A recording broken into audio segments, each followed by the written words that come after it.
Non-farm payrolls rose by 266,000 in April, way below expectations. The unemployment rate little changed at 6.1%. Chris Markowski is joining me today. He is the host of Watchdog on Wall Street. Chris, thanks so much for taking the time. I'm looking forward to speaking about the April's jobs report. Mm-hmm. Disappointment might be a word that we want to use. A lot of people were expecting a major print over 1 million. I was very, very skeptical that would get to those numbers. And actually, it's a little bit worse than that, is that there was revision to last month as well, to the downside. Take a look around. This is the unfortunate thing, is people tend to look at all of these experts on TV and these economists out here that are perpetually wrong again and again and again, yet we keep turning to them. Your eyes, okay? There's that old Eagles song, your lion eyes. You go outside and you take a look and you see a help wanted sign everywhere. No matter where you go, they're help wanted, help wanted, help wanted, help wanted. Okay, people need to fill these jobs. Where did everybody go? People just didn't disappear. Labor participation is nowhere where it needs to be. Not to mention the fact, quite frankly, that this was all so predictable based upon the fact that we're extending all of these benefits all the way out until September, and people are just saying, "Hey, it's summer. I can feel like I'm back in high school again. I can continue to enjoy my summer. I can continue to get these benefits, and it's going to be a-okay."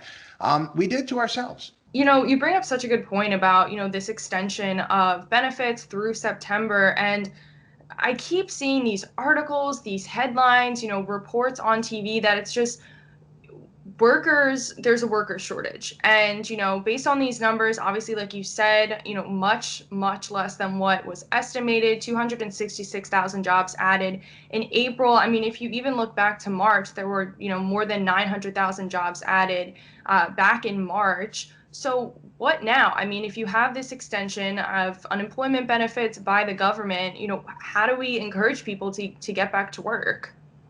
Okay, you're going to have to do maybe like what they're doing in Montana. The governor there is actually putting some stipulations that, hey, listen, you better be looking for a job or you're not going to get these benefits, and also giving a back to work bonus. Basically throwing your hands up in the air and saying, listen, if you get a job and you hold it for a month, you're going. And I think in Montana, it's a $1,200 bonus that they're giving to their workers there. That's something. But this is not going to change. It's gotten very, very difficult. Again, I know it's anecdotal, but I have clients that own small businesses all over the country. Some own seasonal businesses, whether it be Fire Island, Montauk, Southern California, Lake Tahoe, Florida. They can't find workers. Clients of mine have restaurants in Florida that are still only doing delivery, and Florida's open because they cannot get the staff in to wait tables and do the dishes and all of the things that need to be done. This is, again, easily, we predicted this. We talked about this. This is what happens. You cannot extend these benefits past their expiration date. They've long been past their expiration date. And just along the terms of, you brought up it being summer soon, and obviously a lot of schools around the country are still virtual, but for the ones that are, back in the classroom, maybe for, May, June, half of June, so a month and a half at this point.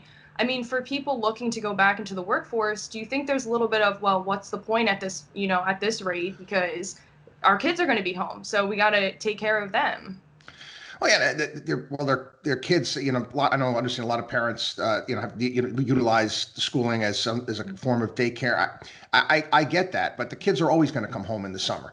And that's always been the case. This is nothing different than it's been in the past. I quite frankly think it's going to be a bit of an excuse. I mean, I see column after column reasons why people are not back into the workforce, and one of them is people are afraid. I'm sick and tired of hearing that nonsense. If you're afraid now, where you can go out and get a vaccine, well, then you know what? You're always going to be afraid. And then we're going to create a new disability here in this country where it's going to be COVID-Phobia, fear of going out and getting COVID, and you're going to be able to qualify for disability and not go back to work because you're afraid you're going to get it. Mark my words, this is what happens.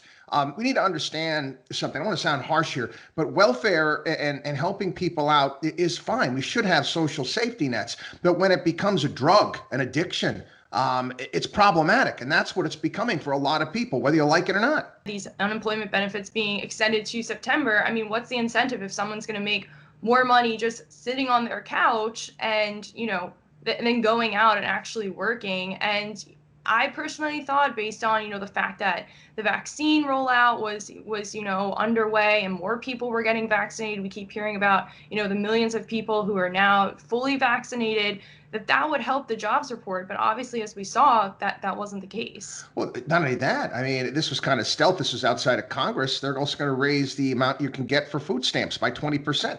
That's upwards of $820 a month in food stamps. That's a decent chunk of change added on to all of the other benefits that you're getting. Where does it end? Again, it is a choice right now. I guess citizenship has its American Express commercial. Membership has its privileges back in the day. I guess today we're going to say American citizenship has its privileges. You don't have to work. Well, I hope that people will get back to work just for the sake of people's mental health, if anything, because I cannot take I'm working from home and I'm going a little crazy right now. So I'm definitely looking forward to getting back into the office and a little bit of normalcy. So, Chris, it's always great to have you on. I appreciate your insight and looking forward to next month's report. So thank you so much. Thank you.